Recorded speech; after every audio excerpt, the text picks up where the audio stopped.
Welcome back to Half the Battle. I'm your host, as always, Daniel Levy, your co-host, Shaq. We're going to be talking UFC 228, Tyron Woodley versus Darren Till. And Shaq, it's going down this weekend, UFC 228. Two titles on the line. Darren the Gorilla Till is taking on the champ, Tyron T. Wood Woodley. Yeah, man, T Wood. I mean, say what you want. The guy has defended his title on multiple occasions. He's a great champion. And this guy, Till, I mean, he's undefeated. It's hard to be undefeated at this stage in your career. And I mean, he's got a lot of hype behind him. He's got a country behind him. And I mean, the skills back it up. I mean, to do what he's done in this amount of time span is remarkable. So it's going to be a great fight. And the undercard's no slouch as well. Man, it's such an interesting matchup in this main event because obviously we got the champ, Tyron Woodley. He's defended the belt 3 times. He's actually over 10 years older than the challenger, Darren Till.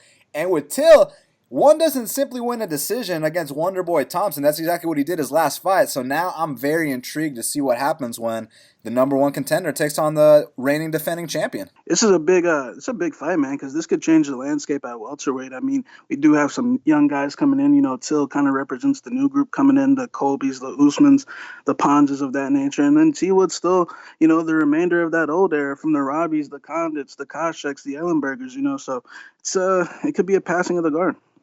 Yeah, it's going to be interesting to find out what happens. I mean, according to Tyron Woodley, he said his toughest opponents are behind him. So I'm very curious to see if that's truly the case. And also, I mean, the rest of the card, it's absolutely stacked.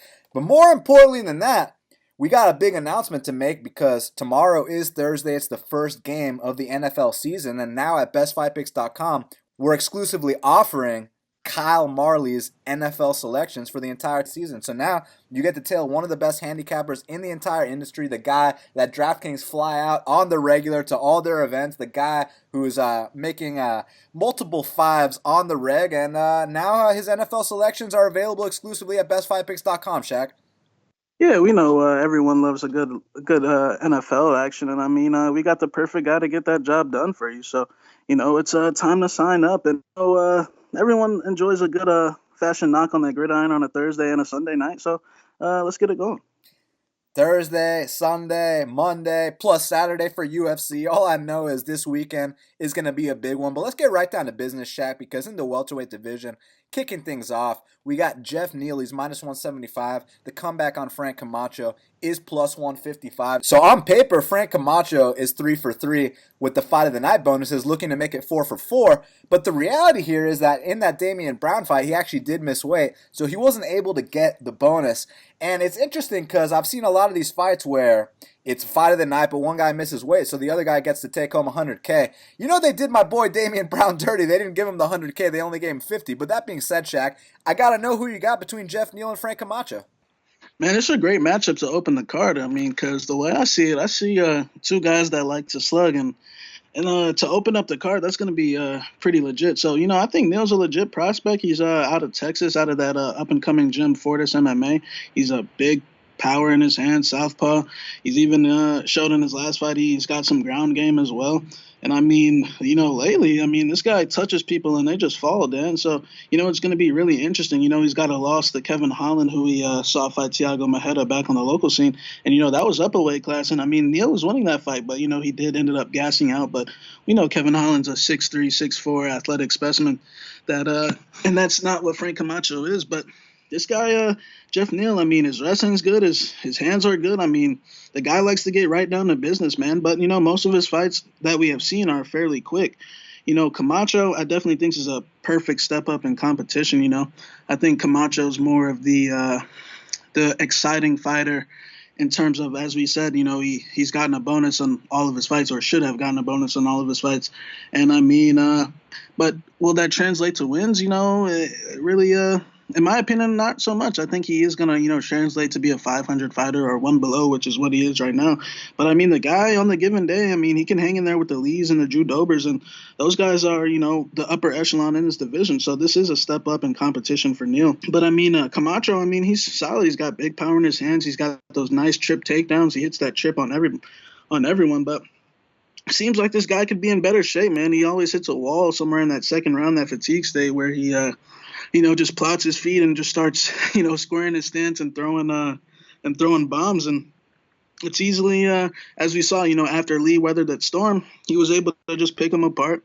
Damian was a little undersized. As we said, Camacho did miss weight by 5 pounds. And his last fight, he won that first round with the takedowns and he kind of dropped over at the end. So we know he's got the power. And then second round, it was just kind of ugly, man. He started taking a lot of damage. I mean, he's got a good chin, but with this guy, Geoff Neal, I'm not sure if he's going to be able to do that. But, granted, we really haven't seen Neal in, a back and forth fight like that, at least at this level of the game. So it's going to be really interesting. You know, I think I'm going to take Geoff Neal in this fight just because I think even if they do meet head on, I think he's faster. I think he's got more power in his hands. But, I do have my worries that if Frank Camacho does suck him into a brawl, will he be able to, withstand it? Because, the one loss he did have, it was getting pretty hairy and, he got finished. So, but I think Neal's the more well-rounded fighter. Camacho's the more experienced fighter. But, Camacho seems like he's his own worst enemy, man, from things I hear. So, I'm going to take Geoff Neal probably by, I'm going to say, I think it's actually going to be a really good fight. I'm going to say decision, back and forth fight. But I think Geoff Neal's cardio will prevail him through. And Camacho will hit that wall again. Yeah, look, I think this is going to be one of the most exciting fights of the night for sure. And what I really like about it is that with a guy like Geoff Neal, firstly, he's a super dangerous guy. He's training out of that up-and-coming gym, Fortis MMA. You got guys like Charles Byrd there. You got guys like Abdul Razak Alhassan there, Carlos Diego Ferreira. So he's getting in that good work every single day. And with Frank Camacho, I mean, I've been hearing stories about this guy in the gym for a long time. I hear he's the kind of guy that knocks people the fuck out in the gym. Not to mention he does have that judo background. But something kind of happens when he enters the cage, and I don't know what it is. And, I'm talking about a 30-plus fight vet. So, the guy's won most of his fights. But when he does lose fights, it's like you mentioned, he hits that cardio wall. And, I hear he's the kind of guy who, he doesn't take his diet too seriously. He's having fun out there. But he still goes out there and throws concussive blows. He's still a super experienced guy, and he's still going to give Geoff Neal a serious fight. But that being said, I think Geoff Neal, when these guys get hit by Geoff Neal, they make a look on their faces like, oh, fuck, I didn't know he could hit like that. And I think Frank Camacho is naturally a lightweight anyways. I think that this is the kind of fight where, not to mention, this is the first time Geoff Neal's actually fought a shorter opponent with a shorter reach. Not that the shorter guy can't win, because, you saw last week's main event between Gaethje and Vic. The shorter guy did win in devastating fashion. So, not saying the shorter guy can't win at all. But in this specific spot, when a guy like Geoff Neal's so used to fighting these big guys, he's been in there with Kevin Holland, who's a 6'3" middleweight. I think this is going to kind of be like a pleasant, I don't want to say pleasant surprise because he's been training for him, but it's going to be a nice experience for him to fight a former 55er for once. Now, you don't got to fight these guys who are on the border of going to 85. So I see Geoff Neal pumping that jab. I see them throwing some big bombs. And when Frank Camacho hits that fatigue state, I think he's going to start lifting his chin up in the air. And then he's going to get hit with some big shots. And I either see this being a first-round finish or a 3-round war. But I think it's going to be a finish, so I'm going to go with Geoff Neal here. Now, next up, we got Irene Aldana. She's minus 125. The comeback on Lucie Pudilova is plus 105. Now, Shaq, it's a pick'em. People think this is going to be a very competitive 3-round fight. Which way are you leaning?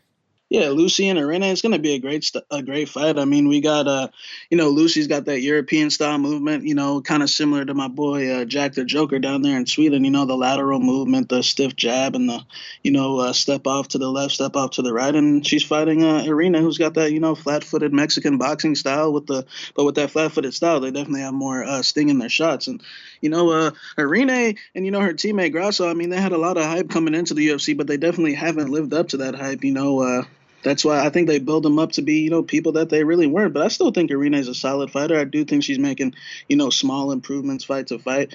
Her debut against Leslie Smith. She was fighting, I know we like to give Leslie a hard time, but, Leslie throws 6 and 7 punch combinations and she's super experienced. And, Irene, she got her ass beat in that fight, but, she hung in there, came back to win the second round. But, that pace of Leslie was too much. And then, her second fight with Chukagi and my girl Chuk. Dan, what happens when you go to the scorecards with Chuk? You get chuked. You get chuked. So, the fight was close. It could have went either way. And like we said, she got chuked. So, her third fight against Toledo, who, in my opinion, is what we like to refer to as a jobber. I mean, she did her job. She cracked Toledo, looked real good, but she did get tied up a little bit. She did get taken down in some spots, but Toledo is a black belt. Now, Lucie, on the other hand, like we said, that lateral movement, her debut against Lena Landsberg, God, she just can't catch a break when she fights Landsberg. Because if you saw Landsberg's face at the end of that fight, one girl had to go to the hospital. So, Lucie's got that stiff jab. She does have a little bit of what we like to call that Euro chin. And if you don't know what that Euro chin is, just look at all the girls from Europe. They they're kind of chinny. So, but not that matters. Well, it might matter in this fight, but Lucie kind of did struggle in her second fight when she fought a good boxer like Jeon Kim.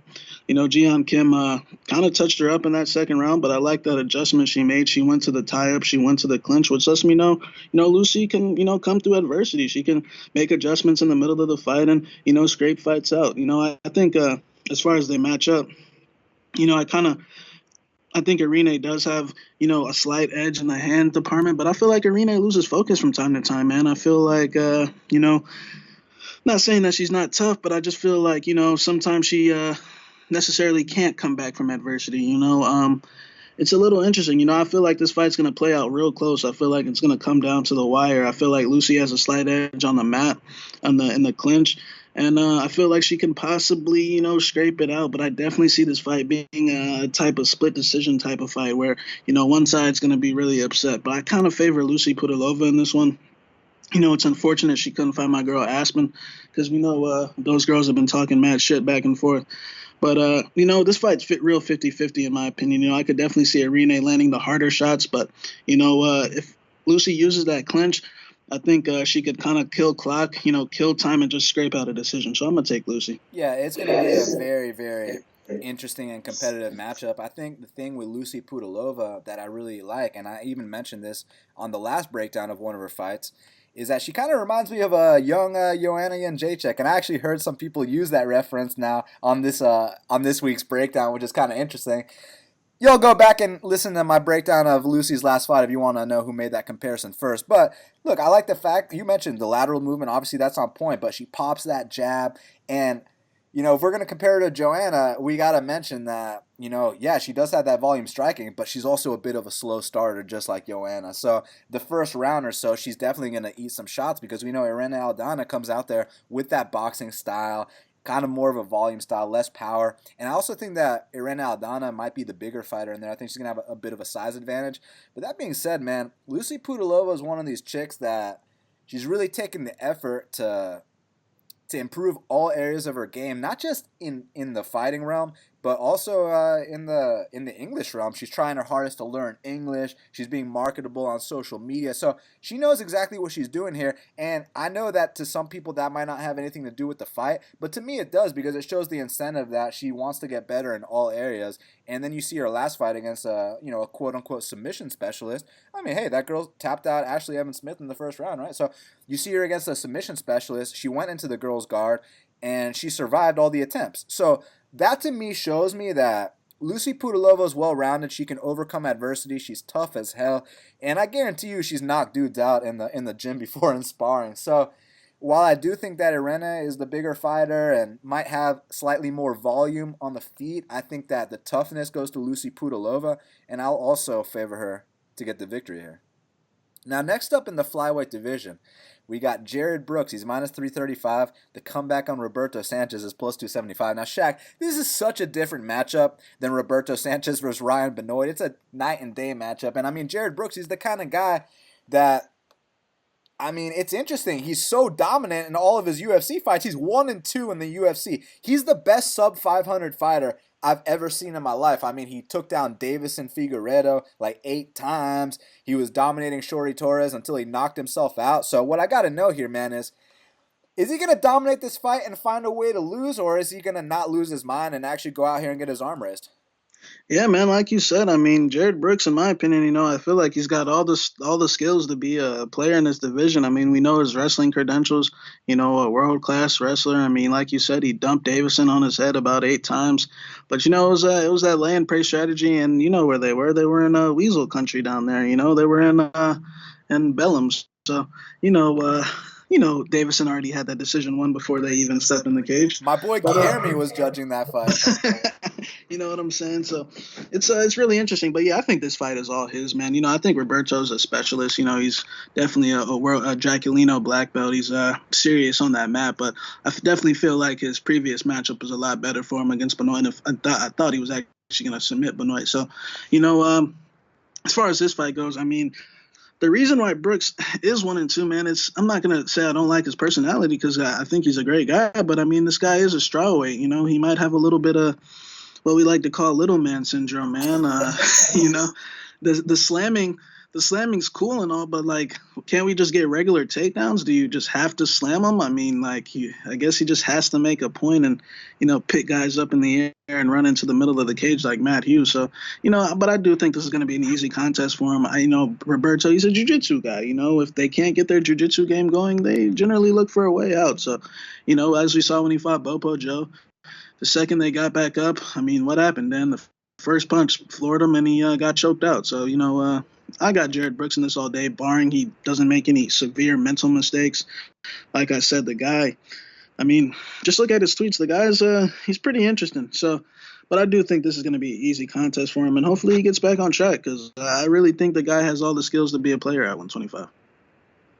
And I agree with you, man. I mean, this kid, Jared Brooks, he's super talented. He's well-rounded. He's kind of undersized for the weight class, but his wrestling is so damn good that it doesn't matter. And the reason I say that is you look at his fight with Deiveson Figueiredo. Now, we talked about it on the last episode of the podcast because Deiveson did have a fight. You and I both feel like Deiveson won that fight. I know why people think it was controversial, but at the end of the day, I favor beating someone's ass more than humping someone's leg. So, therefore, I thought Deiveson won the fight. But if you look at the techniques he used to pick up and slam a guy like Deiveson Figueiredo, I mean, you can't deny the wrestling credentials of a guy like Jared Brooks. He's absolutely serious. You even see his clips wrestling with Cody Stamann in that practice room, and they get it in is all I got to say, my man. Now, as far as this matchup's concerned, I don't think Roberto is a future title challenger like Deiveson Figueiredo. I don't think that Roberto has the heart of a guy like Deiveson Figueiredo. I think that Roberto is what we call a jiu-jitsu frontrunner. And I think that a good wrestler neutralizes a good jiu-jitsu guy 9 out of 10 times. And I like jiu-jitsu better. I like jiu-jitsu guys better than wrestlers, but I'm just being honest. A good wrestler will neutralize a good jiu-jitsu guy 9 out of 10 times. I mean, look at Frankie Edgar versus Charles do Bronx. Frankie Edgar went right in the guard of Charles do Bronx, and there wasn't even anything close to tapping that guy out. And not comparing Jared to Frankie or anything like that, but I mean, even though Jared's got better wrestling credentials. But what I'm trying to say here is that if Jared goes into the guard of Roberto Sanchez, don't be surprised if he's completely fine. The area where I would kind of be worried if I was going to lay that chalk on Jared Brooks would be if, first of all, he's got that little man syndrome like a motherfucker. So he's not just going to slam you. He's going to pick you up over his head. He's going to run to the center of the octagon where that Modelo's sponsorship ad is. And then he's going to try to slam you like my boy Matt Hughes. And he's going to do it 8 times in a row. The first time, he's not going to just pass your guard full mount, try to either pound you out or try to create a scramble where he can take your back. He's going to try to get back up and slam you again. So as long as he can stop doing all that bullshit and just get right down to business, I think he smokes this guy. But the issue with fighting a guy like Roberto Sanchez is you have one mental lapse and you give up your back. You have one mental lapse and you give this guy your arm. And you mentioned Shaq, he's a Draculino black belt. Those guys are opportunists. Those guys have serious jiu-jitsu. Those guys have real technique. You fuck up one time with one of those guys and they'll tap you out right away. So Jared Brooks needs to learn from his last 2 fights. Just stop being a cocky little man and just go out there and be disciplined for once and you'll win this fight. So I'm going to go with Jared Brooks, but after he wins the first 2 rounds 10-8 and then gets choked out in the third, I'm not going to be surprised, Shaq, but I do have Jared Brooks to get this victory. Now, next up in the lightweight division, we got Alex White. He's minus 145. The comeback on Jim Miller is plus 125. Now, man, it's a very interesting matchup. I mean, Jim Miller, he's making his 30th UFC appearance. I mean, he's right up there with most fights in UFC ever. Definitely getting up there with the most wins, too. I mean, the guy's breaking tons of records, but now he's taking on a very tough kid, and Alex White, who's young, he's hungry, he's tall for the weight class. So I got to know, man, you think the experience of a guy like Jim Miller is going to prevail here, or you think the youth of Alex White will be the difference? Yeah, man, nothing but good things to say about Jim Miller. I mean, the guy's a legend. I mean, I mean, we grew up watching Jim Miller, so we all always have that soft spot for Jim Miller. But like you did say, 30 UFC fights means 30 UFC fight damage, and 30 UFC fight damage is a lot. And I mean, at his best, we already know what Jim was capable of. He was a top five guy in his prime. He was 1-1 away from a title shot.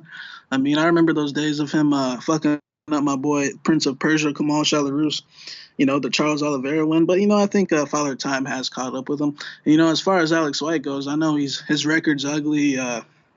People say he doesn't have takedown defense, but he does have a 70% takedown defense, and I think it's getting better. Fight to fight.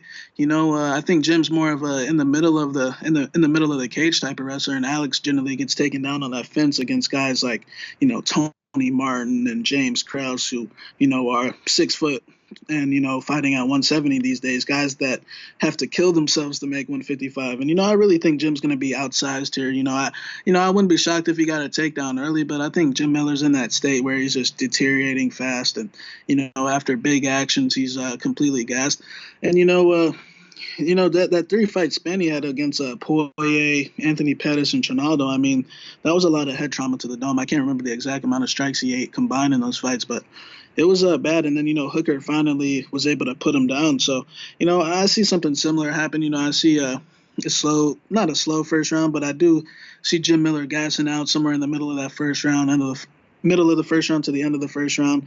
And I just think Alex White's power is going to be too much. I mean, you saw how his hands are looking against James Krause.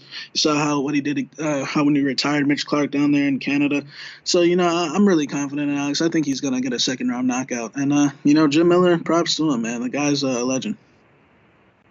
Yeah, I'll always be a Jim Miller fan, and personally want to thank him for all the incredible fights he's given us over the years. What a warrior. And he's a cool ass dude too. I mean, you saw that fucking video he made. He's singing that song about cocaine, talking about my boy Johnny Bones. It was hilarious. And how could you not love Jim Miller? I mean, the dude's such a badass that he was fighting Frankie Edgar on the regional scene, Shaq. Okay, that's the kind of badass we're dealing with here. He already had his 7-fight UFC win streak. He's done it all, man. With Alex White, his issue is that when you do get on top of this guy, oftentimes he can't get back up from bottom, but I will give him some credit here. You see the fight with James Krause. James Krause, he's about 6'2", and Alex stuffed most of the initial takedowns. Just when he finally got taken down, he wasn't able to get back up. And my thing with Jim Miller is I'm not sure if Jim Miller is going to be able to string, 7 or 8 takedowns together and then finally get him down. That's what James Krause had to do. James Krause didn't just get him down on the first one. He had to string a bunch together. And I feel like with a guy like Jim Miller, you show him that resistance early on. And not that he'll start to break, but I just feel like physically he's going to start to shut down because, Shaq, one thing you always say about these aging vets that are 1 or 2 fights away from retirement, these things don't get better. These things get worse. So, yeah. Hey, Dustin Poirier couldn't knock him out. Anthony Pettis couldn't knock him out. Trinaldo couldn't knock him out. But things didn't get better. They got worse because then Dan Hooker comes out there and knocks him into the 5th dimension. And he's coming back only a couple months removed from that. And, maybe a couple of years ago, he could have been able to tap out a guy like Alex White. But I think right now they're meeting at a point where Alex is, even though he wins one, loses one, he's coming off a pretty bad loss. But he was tagging James Krause up on the feet. I'm not convinced Jim Miller can take those shots. And not to mention, I think Alex White has way better cardio than Jim Miller at this stage in his career. Also, an interesting fact we mentioned in Jim Miller's last fight against Dan Hooker, Jim Miller's never beat a guy that's 6 feet tall or above. And Alex White fits that category. I think he's going to knock out Jim Miller as well. And next up in the welterweight division, we got Craig White. He's minus 230. The comeback on Diego Sanchez is plus 190. Now, Shaq, I got to know, man. If there was ever a fight that Diego Sanchez could win, it's got to be this one. But my question here is he so done that he can't even beat this jobber Craig White, who's been finished 8 times, who's never even seen a 3rd round in his life?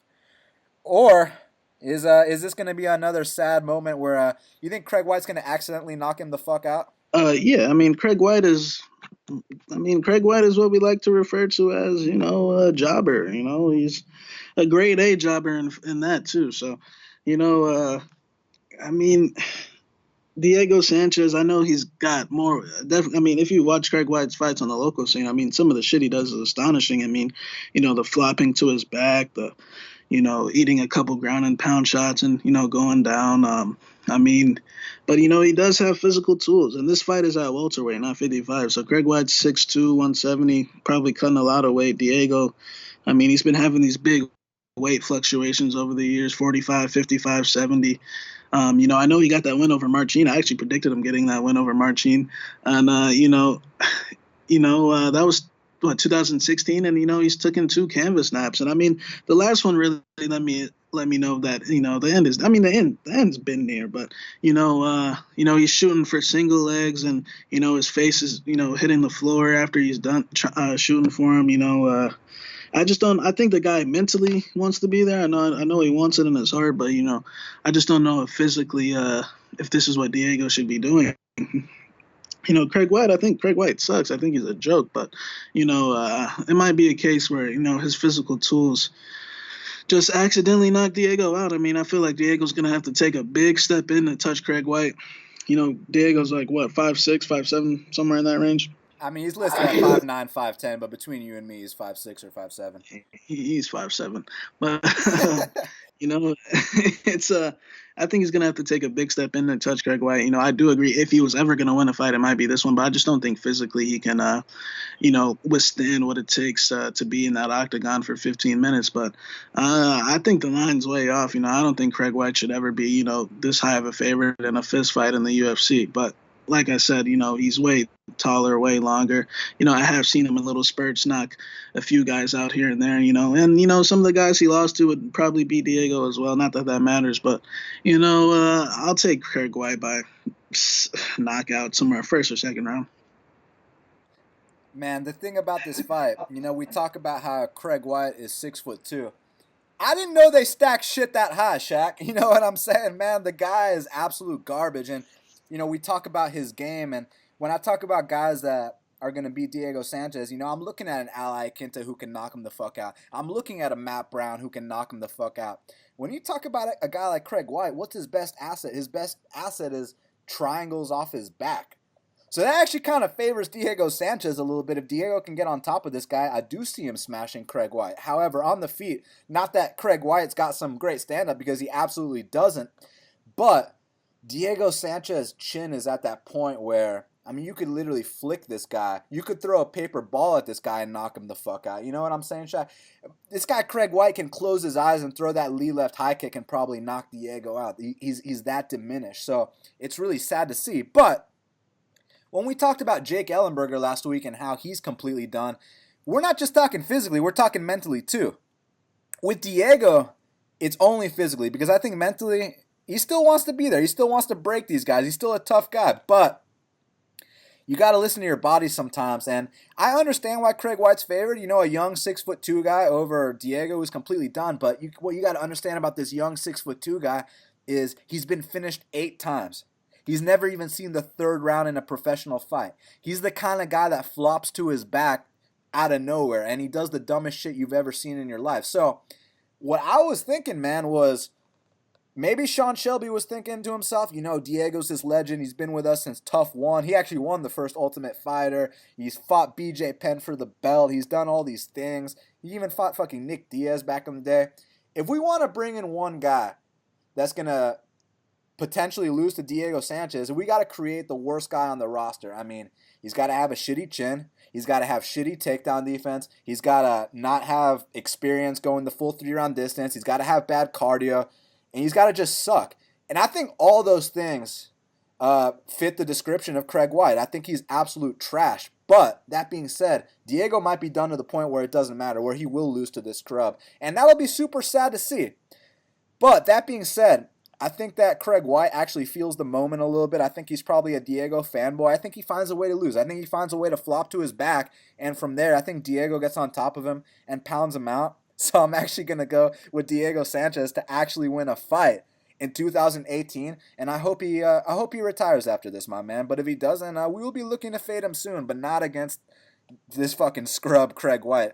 Craig White, I would max bet Mickey Gall over Craig White. You know what I'm saying? Craig White wouldn't even be NFC champion. He wouldn't even be NFC #1 contender. Neither would Diego Sanchez, Shaq.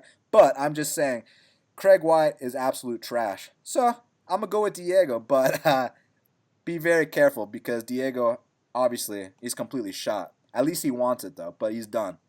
It's sad to see. I hope it's action packed, Shaq. Now, next up in the bantamweight division, we got Jimmie Eltera Rivera. He's minus 155. The comeback on John Dodson is plus 135. Now, Shaq, a little background info. These two have been wanting to fight each other for a long time. These two don't like each other at all, and these two both feel like they're gonna knock their opponent out. So what I gotta know here, man, is who do you give the edge to in this one? John Dodson, he's I see a lot of people saying that he's on the decline, and I agree with that. I do think he's on the decline a little bit, but for some whatever reason, I mean, he's a tough guy to fight. No one dominates John Dodson. I mean, no one's really outclassed him besides DJ in that rematch. And I mean, his two losses at bantamweight are the two hardest hitters in the division, in my opinion, Marlon Moraes and Hands of Stone Lineker. And those fights were split decisions.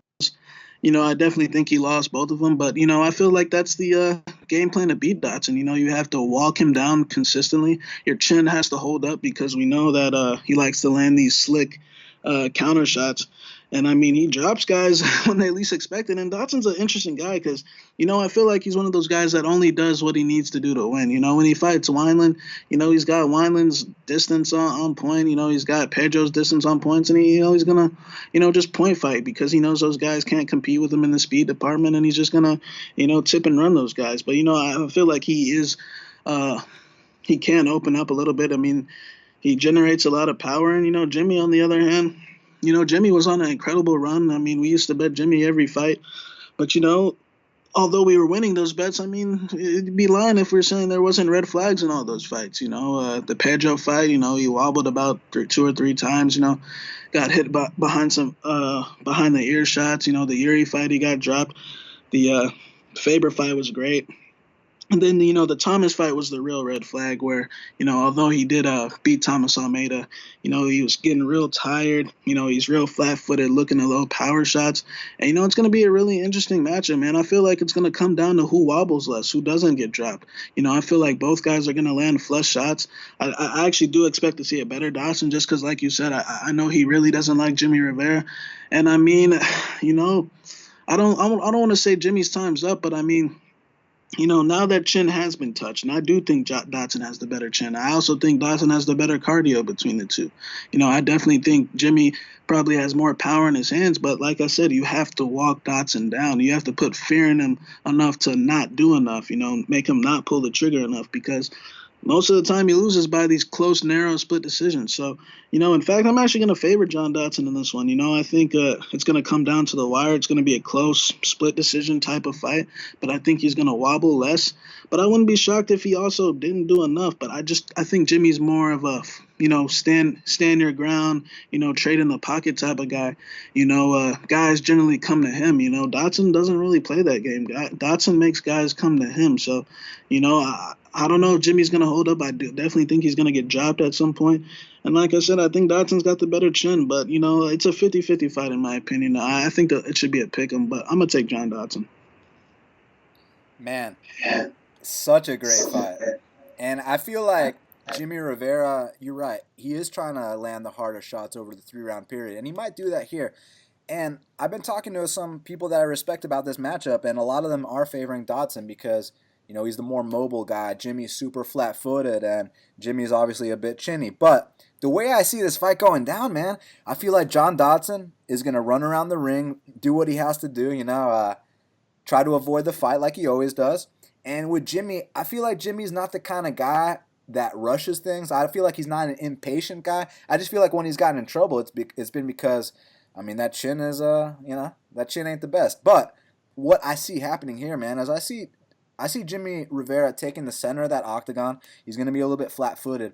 I see him waiting for John Dodson to do his blitz because John Dodson's going to be circling around that ring, and then eventually he's going to have to step up. Eventually he's going to have to go to Jimmie Rivera, try to blitz him, and when he does that, I think there's going to be a left hook, right uppercut waiting for him, man, and I think that eventually those shots are going to add up. They're going to make John Dodson less confident to close that distance, And I feel like if Jimmie does have that kind of disciplined performance, he can come out here and win that unanimous decision and remind everyone why people did call him a future title challenger, a future potential champion. I mean, the guy was on a 20-fight win streak before his last loss. So Jimmie Rivera is a guy that wins a lot. And John Dodson, he's a very, very tough guy. At one point was considered to be the fastest guy in the division.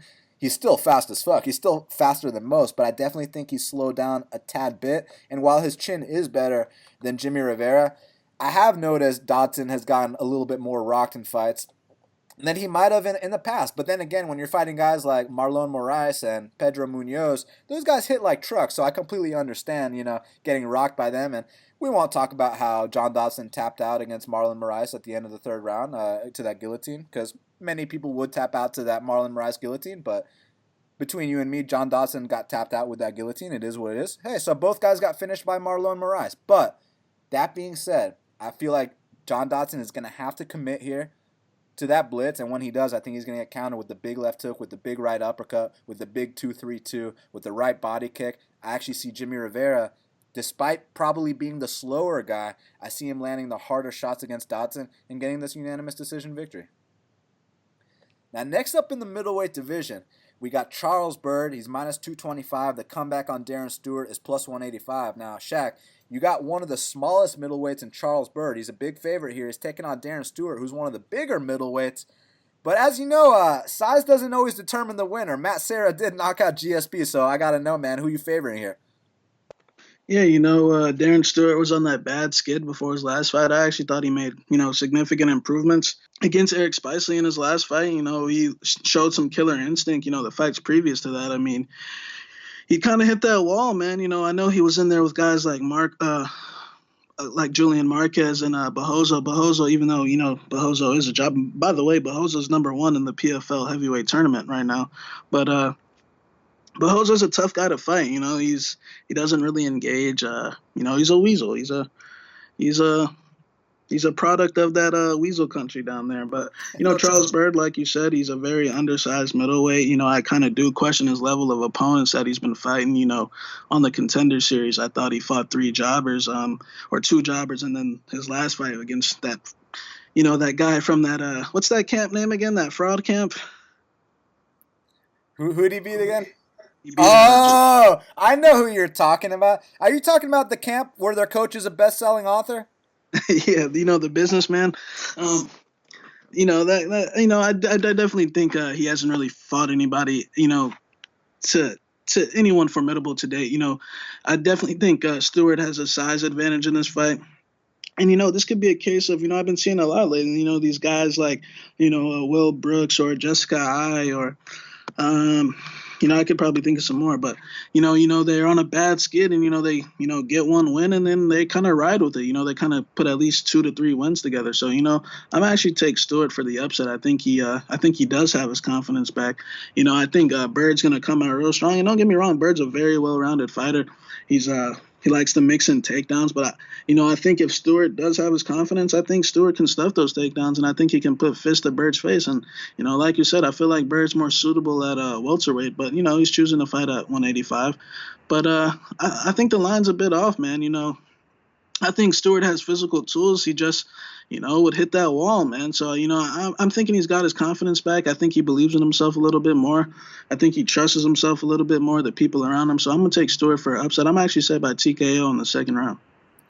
Wow, Shaq going with the upset here. Man, it's going to be interesting because, like you mentioned, Darren Stewart, he's actually a super talented guy, man. It's just that somewhere along the way, I don't know if it's self-sabotage, I don't know if it was a confidence thing, or simply he's fighting guys that hit like trucks, like Julian Marquez, who, I mean, you saw that fight with Alessio Di Chirico.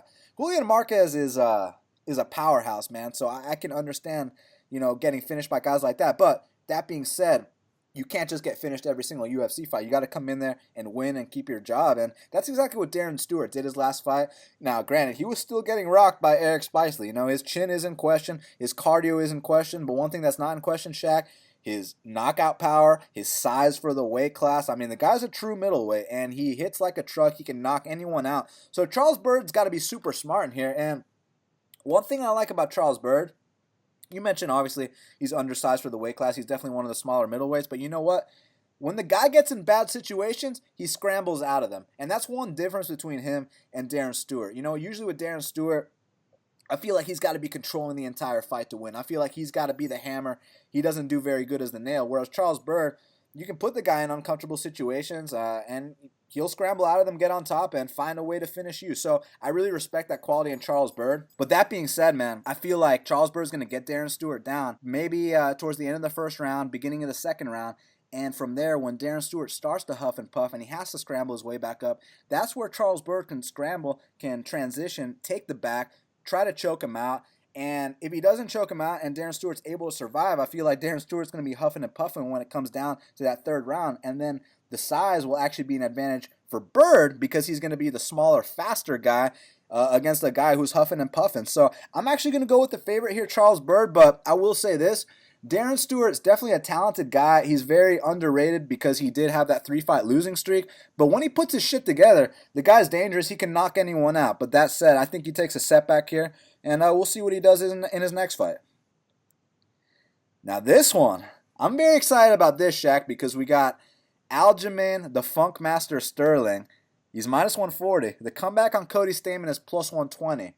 Now, I know in the past we called Aljamain the Fraud Master. So what I got to know here, man, is was his performance against Brett Johns impressive enough for us to remove that name? Or do you think we just had the wrong horse in that one?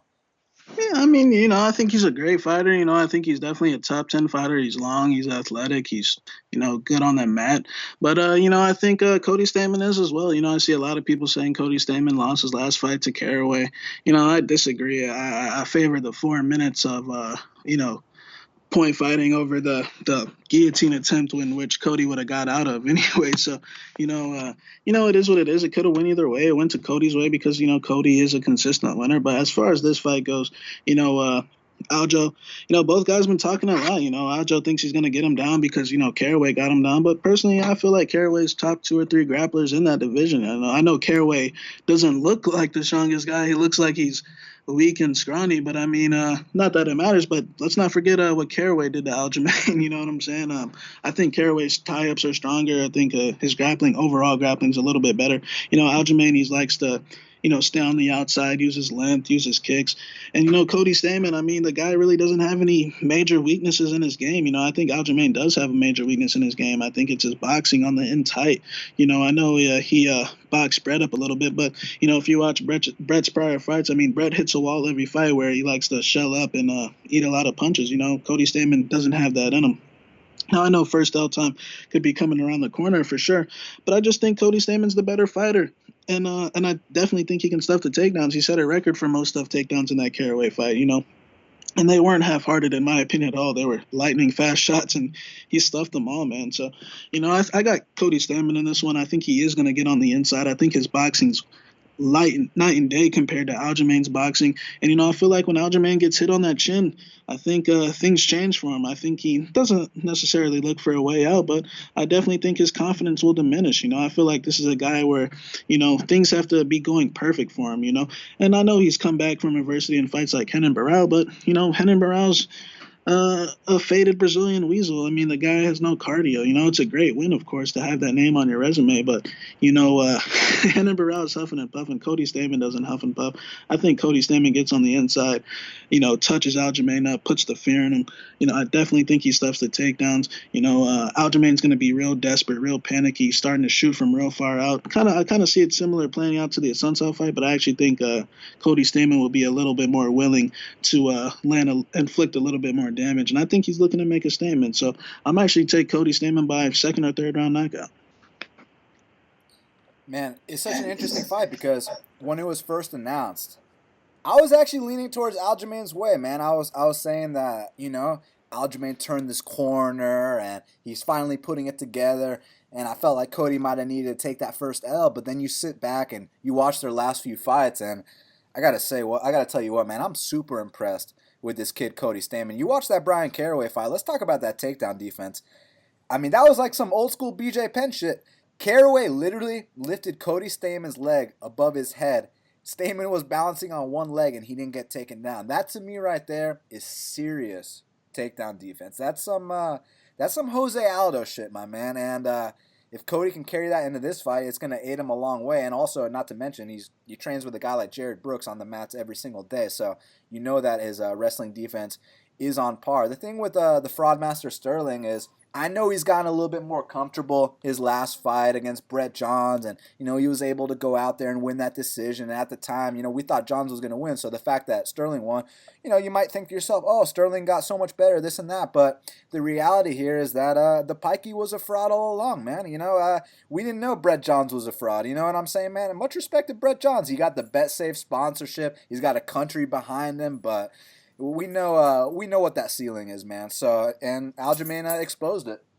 But as far as Cody Stamann's concerned, dude, the kid is smart as fuck. That fight with Brian Caraway, live, it was intense as hell. But when you rewatch it, Stamann definitely won that fight clearly. The first round, he was winning the entire first round until he gave up that takedown. But once he did give up that takedown, it's not like Caraway easily passed and tapped him out or anything. The round ended, then he go to the second, and Stamann stuffs every single takedown up, from that point on, and obviously pieced him up on the feet. He's very patient standing, and people watch his fight with Duquesnoy and his fight with Tyron Ware and feel like he got off to a slow start. I just feel like the kid's smart, and he has a different game plan for every single fight against Tyron Ware. Man, he could slam him at will. Anytime he wanted to put him on his back, he put him on his back. Against the fraud kid Duquesnoy, he had no problem outstriking Duquesnoy. He had no problem taking Duquesnoy to the mat. And then against Caraway, the guy who it's super tough to look good against Caraway. No one looks good against Caraway. And Stamann went out there. How many takedowns did he stuff? Like 20 out of 21, something crazy like that. So this kid, Cody Stamann, is someone to look out for. And I think that Aljamain is going to get exposed again. Look, Aljamain looks amazing when he's fighting these guys that don't belong. But anytime he stepped up, you saw what happened. He gets exposed every single time he steps up. I think Cody's on that level of the guys that have exposed him in the past. Maybe not a Marlon Moraes, but certainly on a Brian Caraway level. I mean, the kid beat Brian Caraway. Not that MMA math means shit, because it doesn't, but I'm just saying Stamann is on that level. He's already had that top 10 win, so it's not like this is his first time fighting a top 10 guy. I'm going to go with Cody Stamann here. I think he neutralizes the fraud master and potentially gets him out of there as well, but if not, we know he's an expert at winning decisions, so I'm going to go with a unanimous decision for Cody Stamann here. Now, last fight of the prelims, we got Tatiana Suarez. She's minus 535. The comeback on Carla Esparza is plus 420. Now, what I got to know, Shaq, do you think the former champion Esparza is going to come through here as a dog? I mean, she's obviously more experienced, or do you think the size and physicality of Tatiana Suarez is going to be the determining factor? Yeah, man, this is a great matchup. I definitely think the hype on Tati is definitely warranted. I mean, she dominates everyone she fights, but, their fight with Viviani, clear domination, and I mean, she submitted Grasso in the first round. Now, whether you think Grasso's, formidable or not, it's definitely debatable, but hey, she submitted her in the first round. So Tatiana, we know the deal. They're wrestling. She's a world-class wrestler. She likes to take girls down and, smash them. And I mean, that's her skill set. On the feet, she's getting a little better with her kicks, but as far as the boxing combinations go, I think she's lacking big time. I just think no one she's fought has been able to get her in that realm and make her actually fight. When I say Tatiana's gone through zero adversity in a fight, I mean zero. The biggest adversity she might have went through was on Tough, where she got cut in a fight, but she still submitted that girl in the first round. But now she's fighting Esparza. People can say whatever they want about Esparza. She's a has-been, on the way out or declining, whatever it is. But I actually think she's getting better. I know she lost her last fight, but Tatiana, like I said, she hasn't been through any adversity in a fight before. And fighting at Carla Esparza is going to be some adversity in a fight. So we're definitely going to see how she reacts. I think this is her first real fight. I think all the other fights were snowflakes compared to Carla. I think Carla's hands have gotten dramatically better to, when she was on Tough and when she was the champ. I think it's complete night and day with her hands. But, her wrestling kind of has digressed a little bit. But, I mean, has it really digressed a little bit? She's fighting big gorillas like Claudia Gadelha, Brazilian Jiu-Jitsu world champions. And although she's getting taken down, she's also getting back up and, making girls work, dropping girls, and those girls have to come back. Tatiana's never really been in spots like that. Claudia has. Claudia's been in there with Joanna twice. Andrade, the list is on, So I think it's a big experience gap. We're really going to see what Tatiana's made of. As far as a pick, I mean, I definitely wouldn't. I definitely wouldn't be I mean, if you think Tatiana is that girl, people have said she's a future world champion, but I think she's gonna. I think people who laid that money is gonna be having a heart attack in this fight, and I think they're gonna be really worried. I think Carla's gonna really make this a fight, and like I said, we're gonna see what Tati's made of, man, because this is gonna be a real fight. This ain't Viviani. This ain't Grasso. This is a former champion, a girl that's been in there with, just about everyone. So. I'm gonna actually take Carla for the upset. I know it's a big line gap, but I think not saying that Tati's gonna fold, but I just think there's value on Carla. I think it should be like -2 or something like that. I don't think it should be as wide as it is. We're gonna see what she's really made of. I feel you, man. I mean, that could definitely be a possibility. Tatiana's never fought anything like this. She's definitely suspect on the feet. She's just able to use her physicality against these girls pretty well. And the thing is, Carla does have that wrestling background, but man, Carla's so much smaller than her, dude. And not only that, Carla's striking's gotten better, but I mean, I feel like her wrestling, I mean, can we say it's kind of declined a little bit? I mean, the reason she lost to Claudia Gadelia wasn't because she was losing stand-up exchanges, Shaq. It was because she was getting taken down at the wrong times. You don't want to get taken down at the end of rounds, and that's what was happening to her. And it's like, are you gonna tag up Tatiana too and also get taken down at the end of the round? So I hope she's been soaring up that wrestling defense, but it might not even be about wrestling defense. It might just be about the pure size because I've never seen a bigger girl in that weight class than Tatiana, man. She's fucking massive. But first L time is a real thing. She might have to take that first L. I got a lot of respect for Tatiana because she's overcome some serious things outside the cage, and she's a serious competitor in life. You know what I mean? I agree with you. The line should be a little bit closer, but I'm gonna go with Tatiana Suarez to grind out a somewhat closer fight than the odds indicate. Man, I think that she will get the takedowns at the end of the rounds, and ultimately that'll be the deciding factor. Now, first fight of the pay-per-view. This is gonna be a hell of a matchup, Shaq. Someone might take a canvas nap here. We got Abdul Razak Alhassan. He's -140. The comeback on Niko Price is +120. Now, Shaq, all of Abdul Razak Alhassan's wins are first-round knockouts. All of Niko Price's UFC wins are finishes. So I gotta know, man, who's gonna land the finishing blow here? Yeah, we know the deal with Abdul Razak Alhassan. We're very familiar with him. Guy's a tank in that first round. A guy, it's like a truck. He's, a scary guy. I mean, just look at those muscles.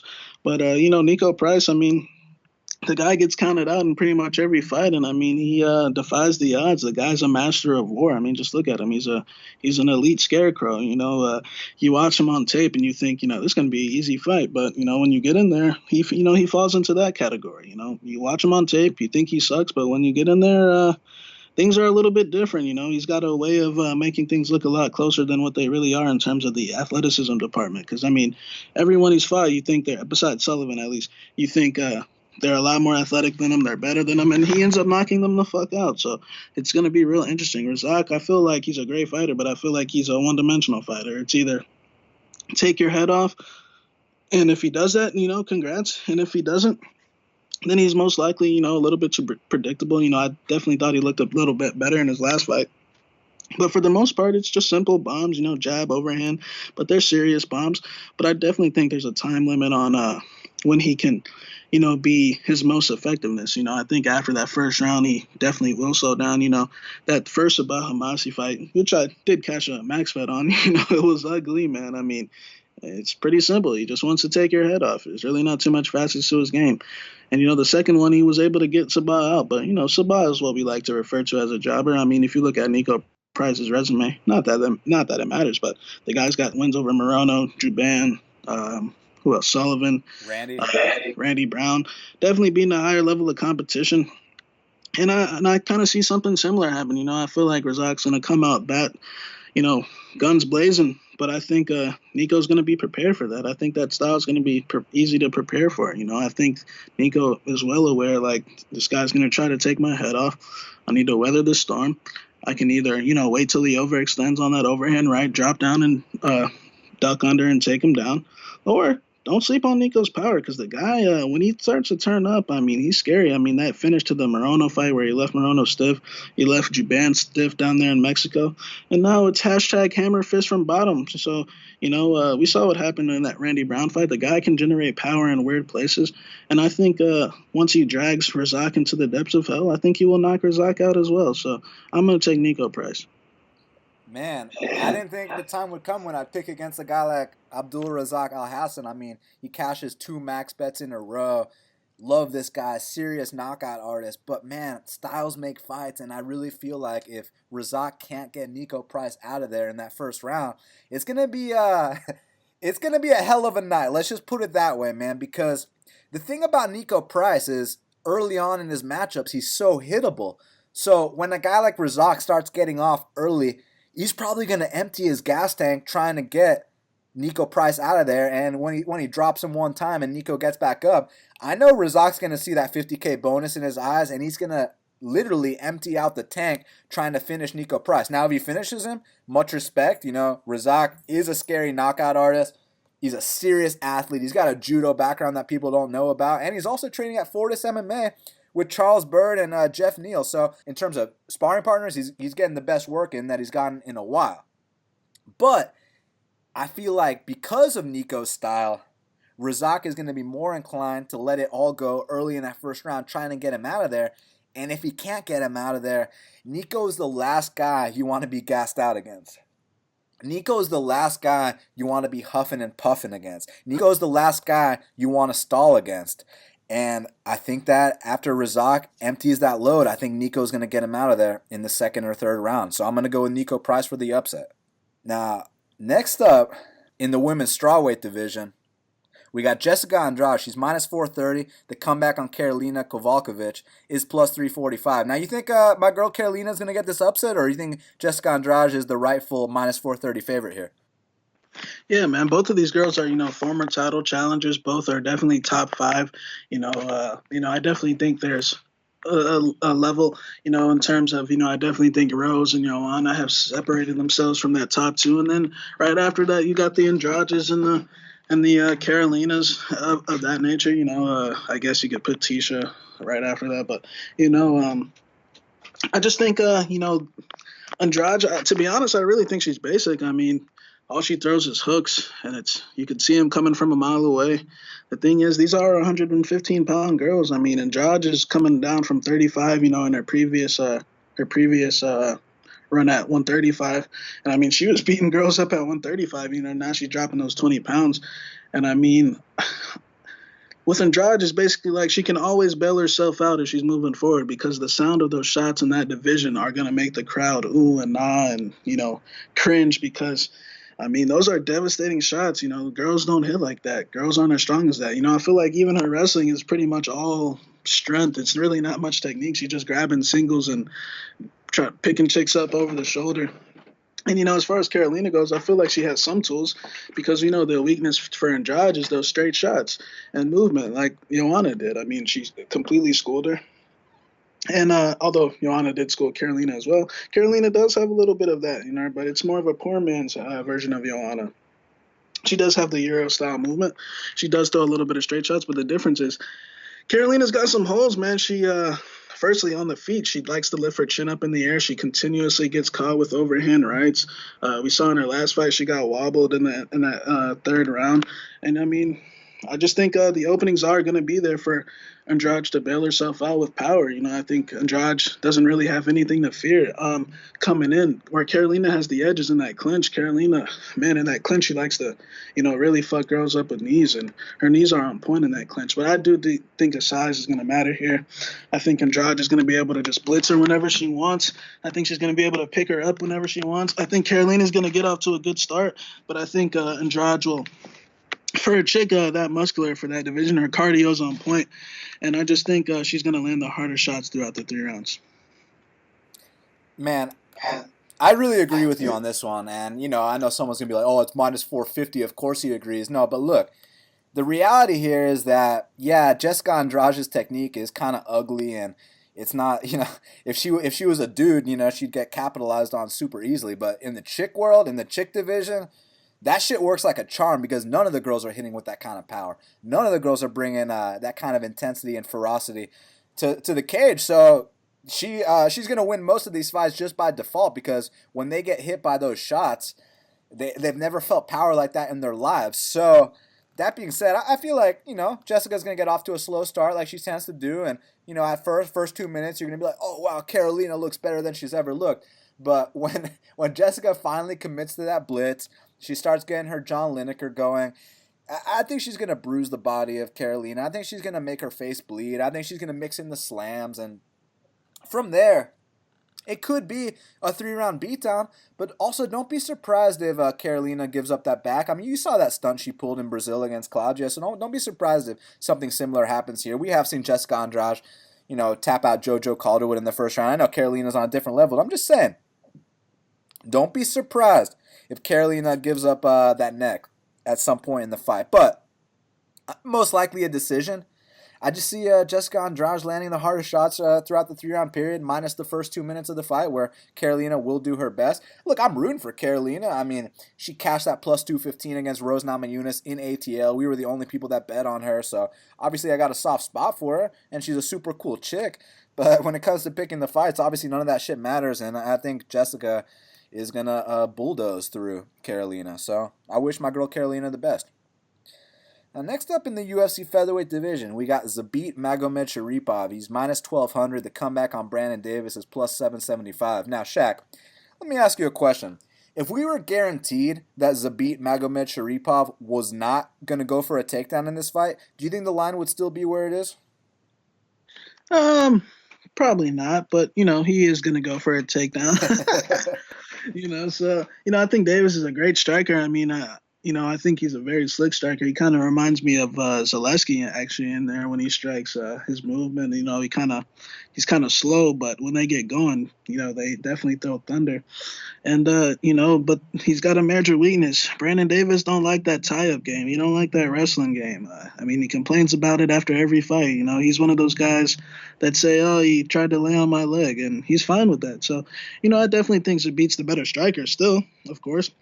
But, I do think Zabit is, I'm not going to say he's chinny, but down the line, I definitely see him losing his fight by getting knocked out. I think he's just going to, I think he's going to win on the feet, win everywhere. But I do think he's going to seal these rounds off with takedowns. Davis is a tough kid. I actually think Davis might actually make it the distance. But I got Zabit in this one all day. I kind of agree with the line. Davis is coming in here on short notice. I know he's a brave kid. I know he's tough. But, we know what the deal is here. He's being, he's a sacrificial lamb being brought in on a silver platter, Dan. It is what it is. They needed someone to take the fight. He's the only one that had the balls to take the fight. But after this, man, they got to book my boys to beat up with someone real. It's unfortunate. He's got Yair shook out of his mind. So it's unfortunate that he can't get that fight. But they just need to move on from that. Probably book him up against Chad Mendez or something like that after this, man. Give him a real fight. Oh, you want to see Zabit versus Chaji Menj? Yeah, something like that. Or who's in that bottom tier of the top 15? I know you don't want to do my boy Ricardo like that. Oh, why not? or we could just go ahead and get Dennis Bermudez out the UFC real quick. Yeah, that guy. He beat Max Holloway. Yeah, that guy keeps losing splits. Let's just put it this way: that fight would not be a split decision. That would be a one-sided ass whooping.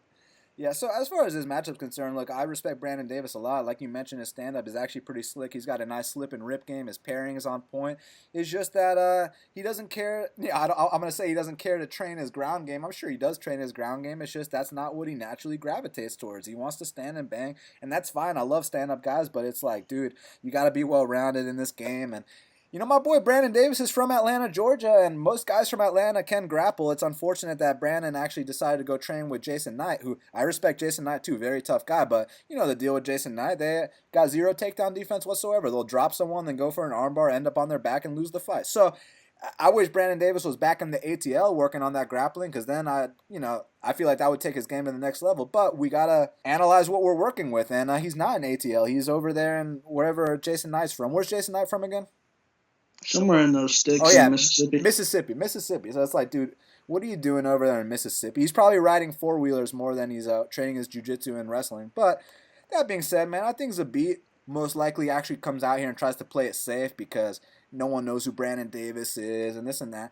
I mean, I think he's going to land a couple spinning techniques standing, but I think the ultimate goal will be to take him down to the ground. From there, pass, try to choke him out. I'm going to go with Zabit Magomedsharipov via submission in this fight. Co-main event of the evening. We got the widest line in UFC title fight history because we got Valentina Bullet Shevchenko. In some books, she's minus 1,300. In other books, she's minus 1,800. The comeback on Niko Montano is plus 900, Shaq. So what I got to know, my man, I mean, I was telling Kyle Marley this. The fans are going to get to that segment here in a little bit.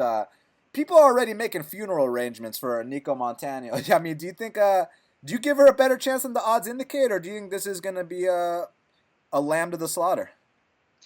I definitely got Valentina. I mean, I think Niko's actually pretty good, to be honest. I actually think she is top 5. I mean, she's definitely got a skill set. She's a tough girl. She's got that nice left kick to the body from that southpaw stance. I like that countdown show. She's got that nice team behind her. Shout out to my boy Tom Vaughn. My boy Tom Vaughn's actually in a lawsuit with Lee and Ray Borg right now. But who do you think is going to win that one? I need your prediction.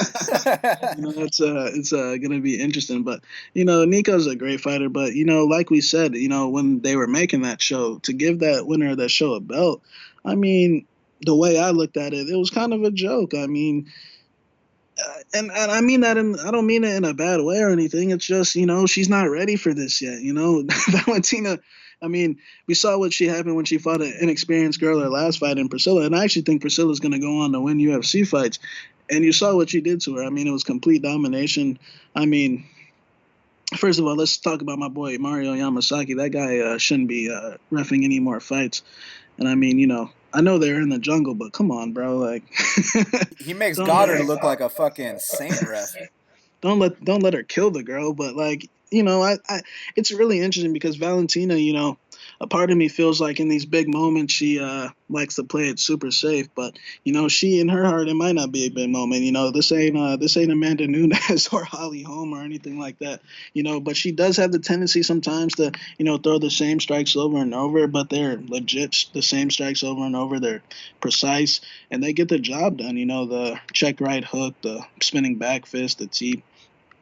But I definitely think she's got the advantages in all areas. Whether it's a brutal finish, I actually do think she'll probably finish her probably late. But I wouldn't be shocked if, Niko hung in there. These are girls, sometimes, things don't play out as wide as people think. But I do definitely think Valentina most likely will get her hand raised. I mean, she will get her hand raised. And Niko will be bounced back better. I actually think she will put up a fight in the early rounds. But to say finish or not, I'd stay on the safe side and just stay out of that. But I got Valentina probably by 5th round submission. But I wouldn't be shocked if Niko made it the distance. Yeah, I mean, it's one of those situations where, Niko Montano, in a way, she's kind of underrated because, people think that she's this complete joke. People are acting like Niko Montano is like Jessica I or something, like she's that big of a joke. And I disagree, man. I mean, you saw some of those performances on The Ultimate Fighter and even her UFC debut. Look, I know it was against Lauren Murphy and all this shit, but hey, she beat the shit out of her. So props to Niko Montano for going out there and doing that. And, people hold it against her that she won the belt. It's not her fault. I mean, they said there was a competition. Winner gets to fight for the belt. All Niko did was go out there, win her 3 fights, and then win her final fight in her UFC debut, and she got that belt. So it's not her fault that she's the champ, man. And I feel like people should stop using that against her. But that being said, my girl Valentina Shevchenko, firstly, she's an incredible woman. I mean, she speaks a million languages. She's a fucking pro dancer. She can shoot guns. She can do the whole bit. She can beat your ass too. But I feel like that drop to 25 was one of the best decisions she's ever made, because prior to that she made one of the worst decisions she's ever made, which was the fight with Amanda was 2-2 going into the 4th.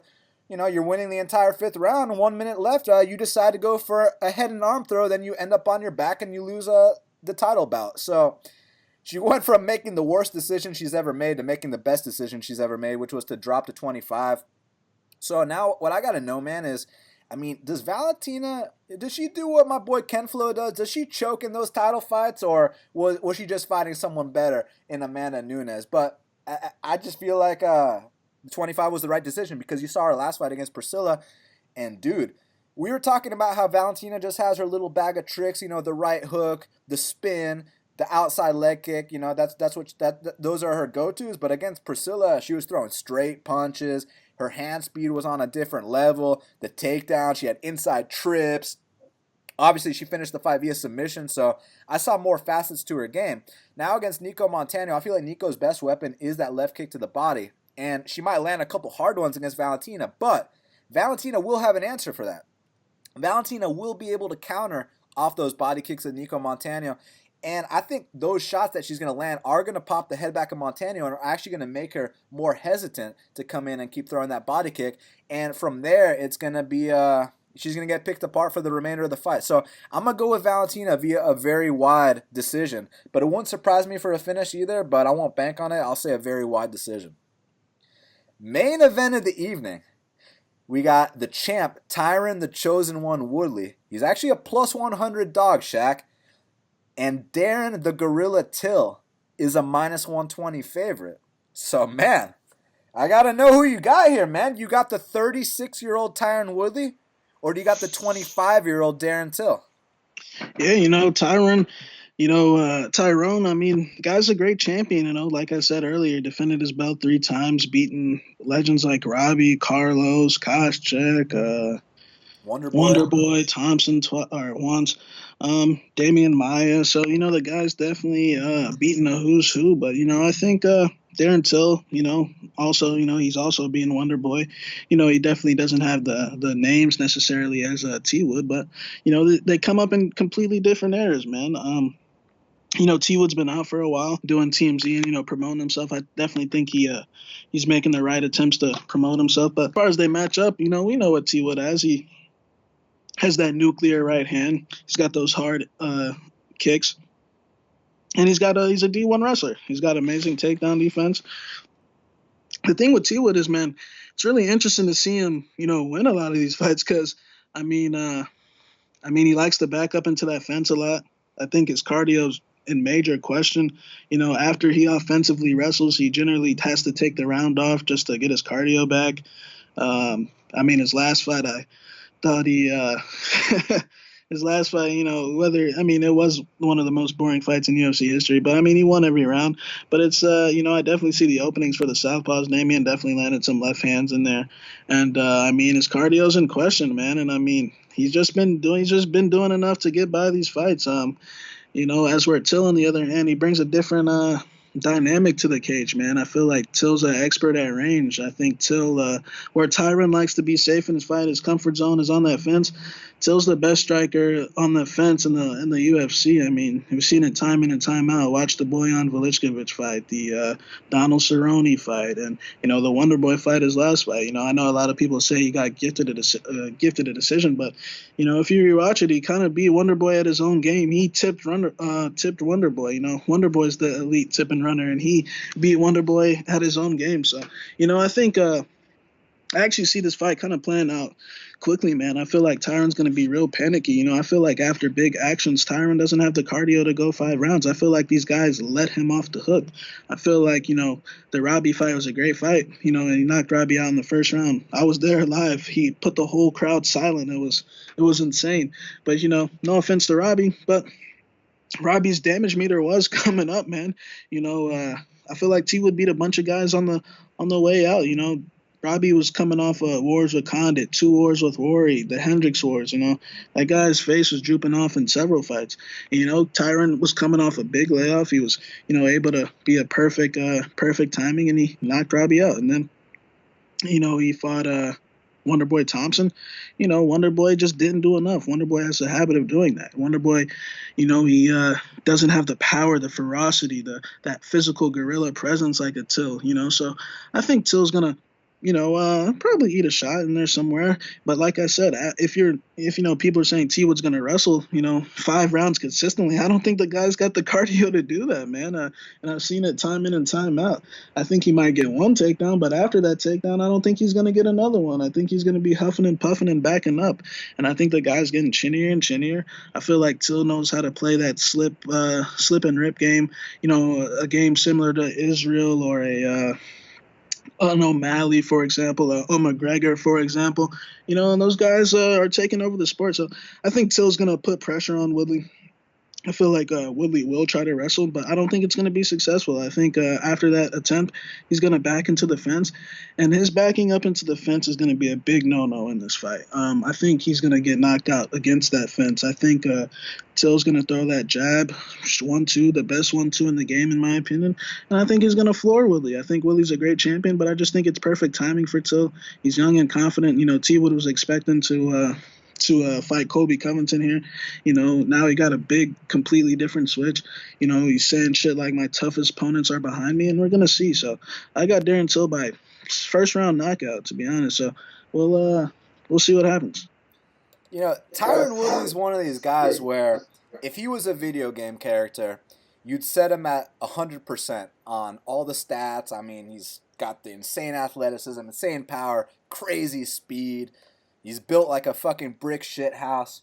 But unfortunately, the guy that's using the controller isn't rated at 100, Shaq. The guy using the controller, I don't want to say he's got no idea what he's doing because we're talking about a fucking world champion with 3 title defenses, but I just cannot believe that there's a world champion in the UFC that literally takes rounds off the way that Woodley does. And when we talk about taking rounds off, we're not talking about someone who secures who's got the fight secured and then they coast for the last round, no big deal. I'm talking about like he'll go in there, have this dominant round, and then he'll just stare at you for the next 5 minutes. And, I've made excuses for him in the past because I cashed in on a lot of his title defenses, the Wonderboy fight, the Maia fight. I had money on him. But this fight is different, man. Darren Till's not 40 years old like Damian Maia. Darren Till's not about to turn 37 like Stephen Wonderboy Thompson. Darren Till's a 25-year-old in his prime. And more importantly than that, Shaq, the biggest dynamic here is that every single fight, Tyron Woodley backs himself up into the fence. And when you're fighting Josh Koscheck, perfect. Hey, back yourself into the fence. When you're fighting Damian Maia and you got the incredible takedown defense that Woodley has, perfect. When you're fighting Wonderboy, who, can I say who he's scared of, Shaq? When you're fighting Wonderboy, who, he's terrified of Woodley, okay, that's fine. But Darren Till, he loves pressuring people up against that fence. That's where Tyron Woodley loves to hang. And from there, he's a master of controlling the range. Outside of the cage, he's a master of the head games. And I feel like when he said that comment about how he saw doubt in Tyron Woodley's eyes, like whether that's true or not, I feel like those kind of things fuck with a guy like Woodley because no one's ever had the balls to say something like that to Tyron Woodley. I mean, Damian Maia, he wants to bow, he wants to shake hands. Wonderboy wants to hug every 5 minutes. You know what I'm saying? Darren Till's not having any of that. Darren Till gives no fucks who Tyron Woodley is. He respects him. You have to respect Tyron. He's a super intelligent guy. Look at the position he's in. But the holes that he's had in his game aren't anything new, man. This shit's been going on for a long time. His cardio is so suspect. I don't get it. That Jake Shields fight, like, dude, the fight is so winnable. It's so within reach, and you're just staring at the guy. And Jake Shields, obviously, you guys know he's got no power whatsoever and all that. But if you're doing shit like that against Jake Shields, what's going to happen when you're fighting a fucking guy who hits like a truck, who's probably the biggest guy in the division, who's young, who's confident, who's hungry, he knows he's going to win this fight? I just feel like it's a bad matchup for Woodley. Now, the question I have here is what happens if Woodley gets on top? Now, I do think if Woodley gets on top, that for that specific round, he can probably kill the clock and end up winning that round. But the issue with Woodley, and the reason that, I'm not, if I was going to, take a side in this fight, and let's say I'm picking Darren Till, if I have to have some kind of worry about the wrestling, the reason that I wouldn't be as worried is because Tyron Woodley can't do that consistently for five rounds, man. He can only do that one round, then he's got to take the next 2 off. I don't know what it is about his cardio. Maybe it's just his physique. Maybe Joe Rogan was actually right this entire time about Tyron Woodley's physique because I used to give Joe Rogan a lot of shit about how he'd all the muscles and the gassing and all this shit. But when we were watching that tape, dude, it's fucking true. Tyron Woodley cannot go 5 rounds hard. He has to take rounds off. He has to pace himself.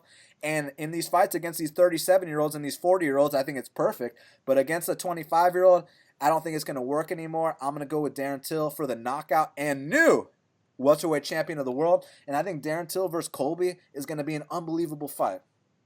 Well, Shaq, now we got to hit up Kyle Marley for the Big Marley Minute. And joining us now on the Big Marley Minute is Big Marley himself. Kyle, what's going on, man?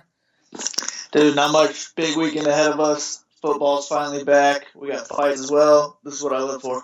I mean, it's not just a big weekend. It's a huge weekend, Kyle Marley, because not only is UFC 228 going down, and, obviously this is the Big Marley Minute. We're going to get down to our lineups. We're going to get down to who we're picking to win these fights. But more importantly, Kyle, we just announced yesterday that Kyle Marley will be selling his NFL selections exclusively on bestfightpicks.com. So, I'm fucking excited, man. Not just because I got one of the best in the world on my own website, but because I get to tail one of the best in the world. And for me, MMA is what I do every single day, man. MMA, picking these fights, and this is my life. But with football, it's kind of like a hobby. I love football. I love sitting back on a Thursday night, on a Sunday, on a Monday, just sitting back on my recliner and watching some good old-fashioned football. But now I got someone to tail because the man himself, Kyle Marley, is selling his picks on bestfightpicks.com. And Kyle, it's going down this 2018 season, my man.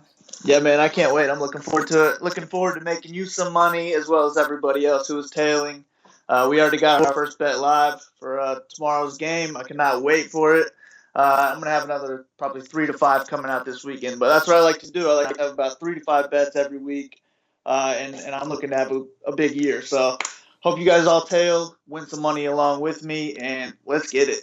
Yeah, no doubt about it. And, we mentioned on Twitter that for anyone that signs up for that season pass before the first game on Thursday, not only are they going to get the entire NFL season plus the playoffs, which obviously, as you know, it includes the Super Bowl, but they're going to get a free copy of all your DraftKings write-ups every single week. Isn't that right?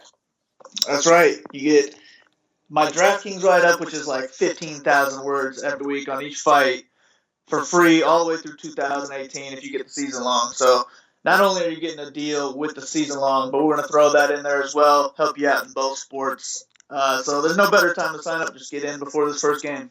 Yes, sir. Yes, sir. Go to bestfightpicks.com and check out Kyle Marley's NFL package. And let's start winning in multiple sports, my man, because, we know football is the second best sport on planet Earth. Isn't that right?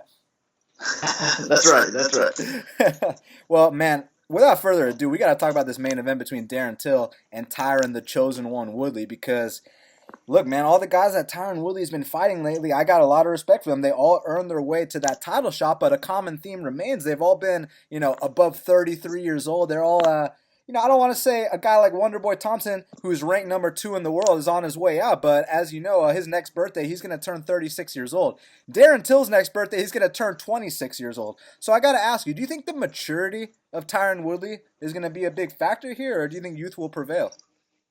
It could be a big factor because this could be a real slow-paced fight.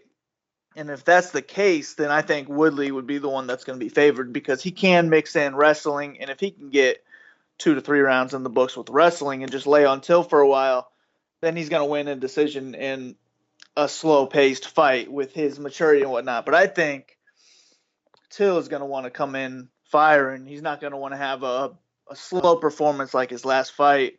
So I think he's going to make it be more aggressive than a usual Woodley fight. So I think Woodley's going to have to rely on that knockout right hand he's got or his wrestling to get this W. But I'm going to side with Till here. I think the young, hungry kid is going to get it done, and I think he's probably going to get it done by a knockout. At least I'm hoping it's a knockout because I really don't want to see these guys go for 5 rounds. This is not the fight that I want to be 100% on, like most main events, just because both of these guys could put up duds and a win. I think Till scored in a 5-round fight. Till scored 59 points against Thompson. Like, that's terrible in 5 rounds. I don't want that on my team, even in the mid-range at his price. And then same with Woodley. He's put up 69, 75, 49 and wins in his last. Oh, I guess one of them was a draw, but those are just not what I want in a 5-round fight. So we're really relying on a finish if one of these guys is going to be in the winning lineup. So this is one of those where you can actually fade the main event if you want to.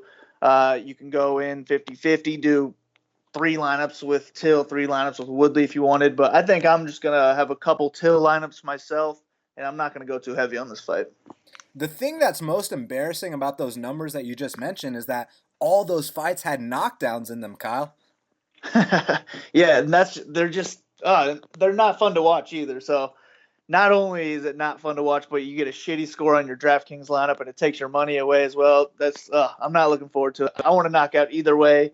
I think Till's going to get it. Yeah, I mean, listen, if your doctor's not prescribing you sleeping pills anymore, you can't get that Ambien, you're having a lot of trouble sleeping, what you need to do is you go to UFCFightPass.com, you type in Tyron Woodley versus Damian Maia, you pop that right in, and that'll cure your insomnia. Just thank Dr. Levy later on, you know what I'm saying? But, dude, listen, this co-main event between Valentina Shevchenko and Niko Montano, it's one of the widest lines in UFC title fight history. I've never seen a UFC champion be what is she, a plus 900 dog right now? I see her, she's 6600 on DraftKings. So people are already making funeral arrangements for Niko Montano. It's a foregone conclusion that she's not only going to lose this fight, Kyle, she's going to lose in devastating fashion. So my question here is, because as you know, most chick fights, especially in this weight class, they do go the full 5-round distance. You think Niko can surprise some people and drag this one out and maybe last the full 5?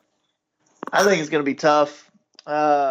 I mean, one thing she does have going for her is in her last fight, she scored 158 points against Modafferi. So she has the ceiling, but this is a way different matchup, and it's hard to not pick Shevchenko here.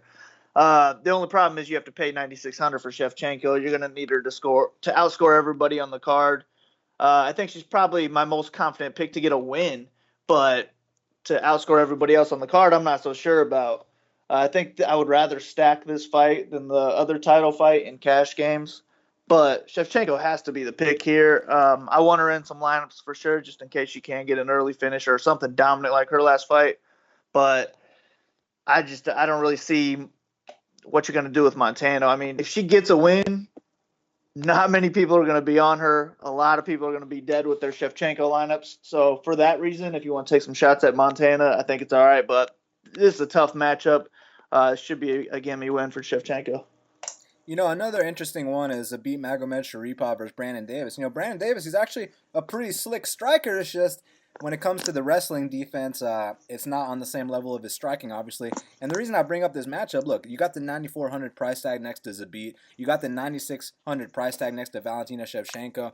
Most likely, you can only afford one of those big favorites. So my question is, which one's going to score more points out of the two? I would rather go ahead and just save the 200 and take Zabit. But I don't know. I think they're pretty close. I'm going to be pretty even, I'm guessing myself.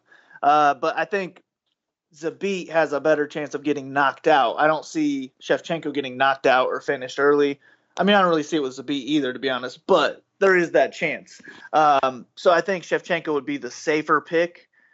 But I'd rather go ahead and just save that $200 if you're making one lineup, and I would just go ahead and throw Zabit in there instead.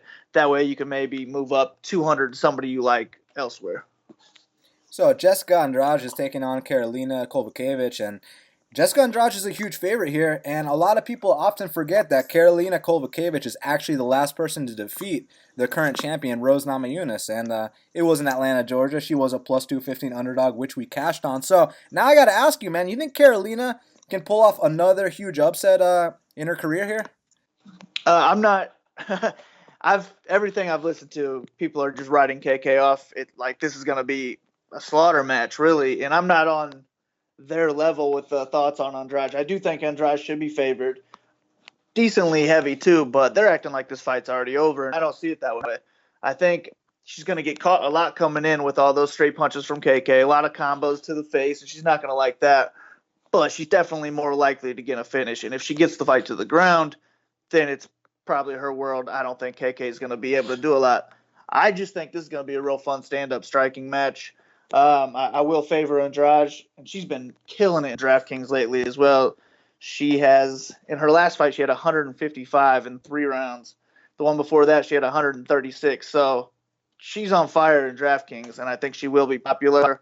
And I'm going to have some as well, but I'm not going to be fading KK. At 7,100, she scored over 100 in her last 2 fights as well. So if she can pick up a win, I think this is going to be a real fun fight. And this is actually not a bad fight to stack in cash games either. I think it's going to be a lot of high-paced striking, and it's going to score highly as a whole. So it might be a weird fight feel-wise to stack, but if you're looking for one, especially other than that Till Woodley fight, this could be a good sneaky one. You know, I'm actually glad you brought that up, Kyle, because now I got to know if I've actually learned something, for the year plus that you've been on Half the Battle with the Big Marley Minute. Because speaking of stacking fights, I was thinking about stacking Razak Alhassan and Niko Price. And my reason why, Kyle, is because we know Razak Alhassan, all his wins are first-round knockouts. When Niko Price, he's the kind of guy that can weather a storm and come back and finish you. I could totally see this being the kind of fight where Razak comes out here, drops Niko Price once or twice in the first round, kind of gasses a little bit, and then gets finished himself in the second round.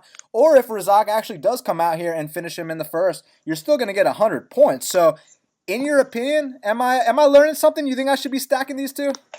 I mean, it's not a bad stack. I'll definitely say that because I always look for at least 100, and I think you should have at least 100 there. But I would just rather stack KK and Andrade over that just because I think it's going to be higher scoring as a whole. Because in that fight, we could see 105 points with 100 of them coming from the winner and then the loser only scoring 5. But in this fight, KK could score 40 and Andrade could put up 130. So that's basically like 2 winners right there. So it's not a bad stack. It's just that I think there's better fights to stack. And that's the only reason I wouldn't do it. So my boy Kyle Marley thinks the chick fight is going to have more points than Razak versus Niko Price. Interesting. Yep. So this other matchup, Tatiana Suarez versus Carla Esparza, you got the former champ in Carla taking on what many people consider to be the future champ in Tatiana. There's definitely a size difference here, but there's also an experience difference. You think that Carla's a live dog here, or are you leaning with the massive favorite? I'm going to lean towards the future champ, Suarez. I've been high on her since she got in there.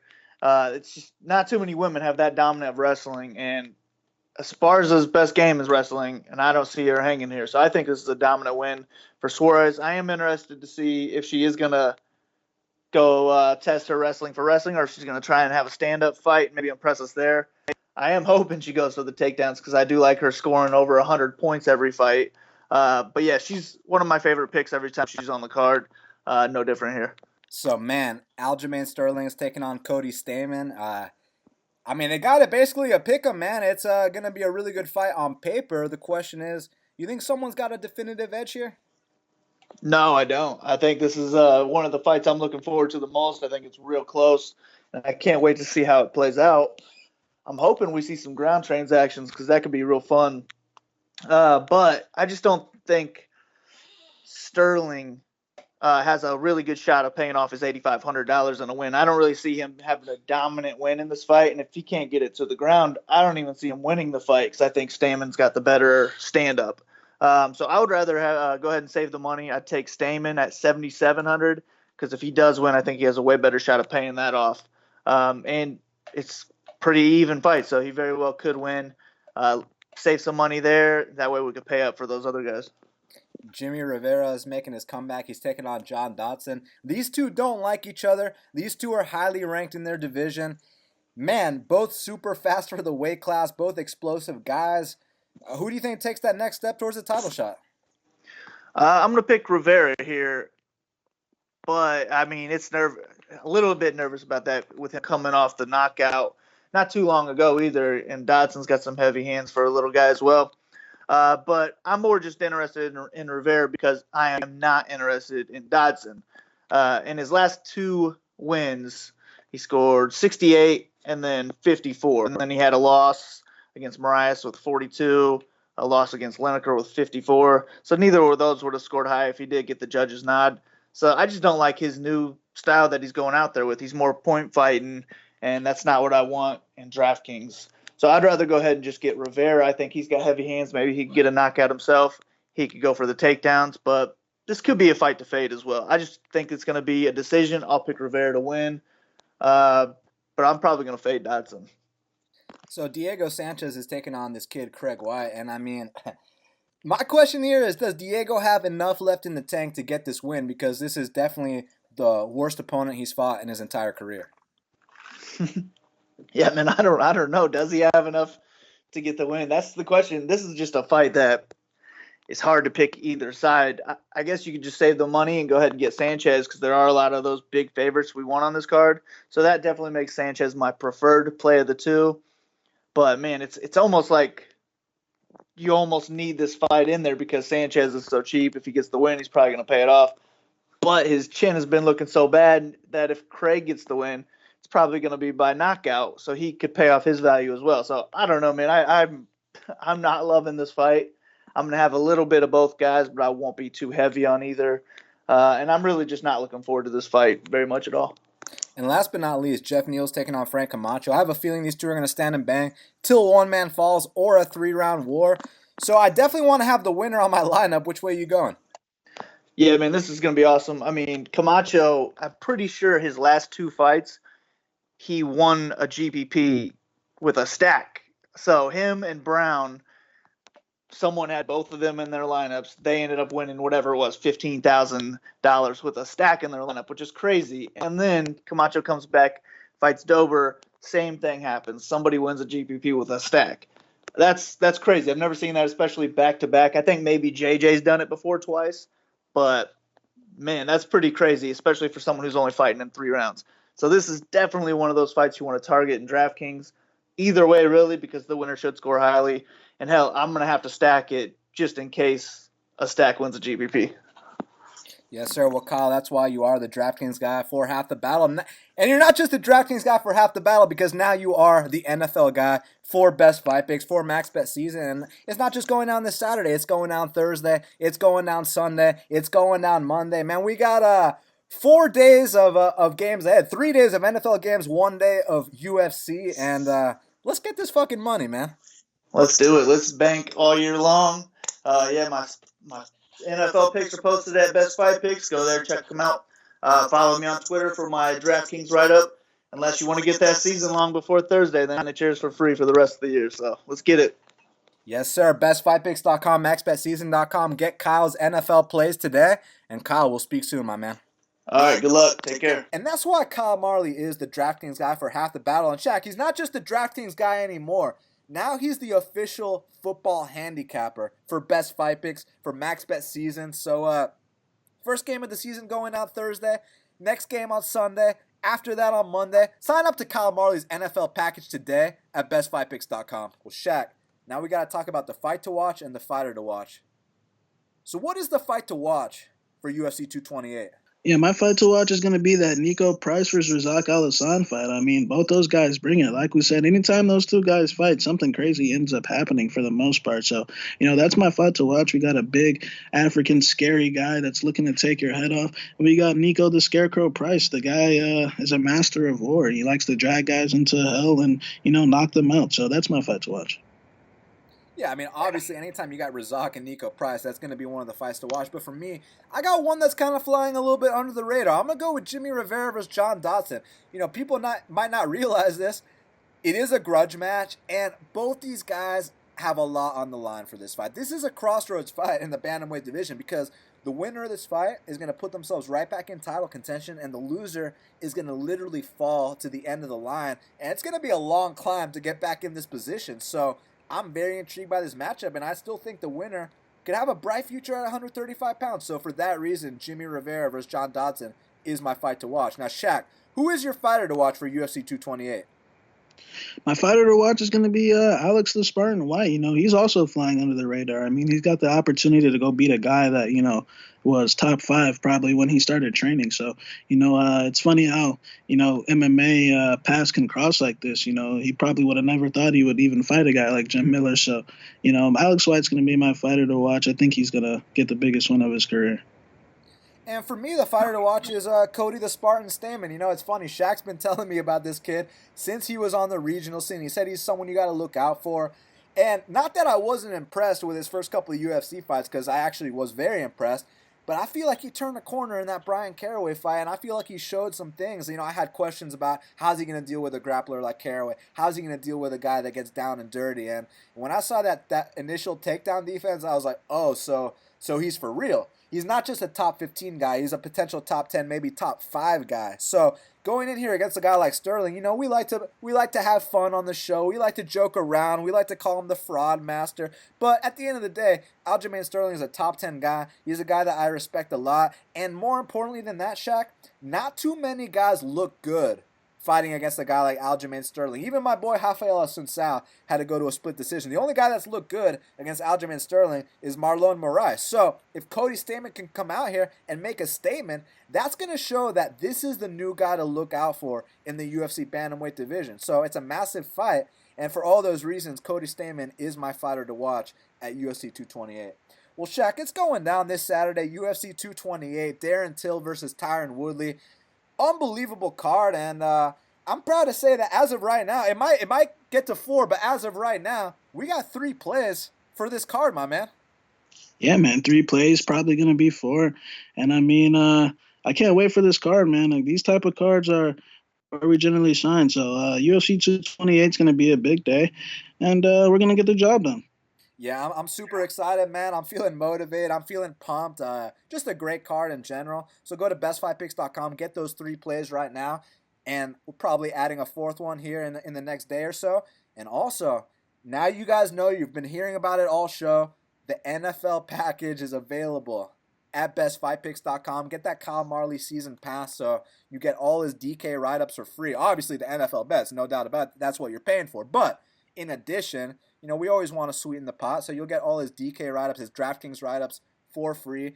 Personal consulting with the fucking king, Kyle Marley. You know, I kind of want to take that option away, Shaq, so these guys don't strategize against guys like me in the DK world, but we got to give them the best options possible, and that's where Kyle Marley comes to the table, and, man, I'm pumped to get some fucking money this weekend, my man. For sure, man. It's going down 100% on September 8th, UFC 228. Yes, sir. So make sure you follow Shaq at MMA Genius 05. Follow me at Best Fight Picks. Go to bestfightpicks.com for the plays. Go to maxbetseason.com for the plays. Subscribe to Half the Battle on iTunes, SoundCloud, YouTube, and Stitcher. Follow our Instagram at Best Fight Picks Official. Hook up those 5-star reviews for Half the Battle on iTunes. And until the next time, let's cash these bets.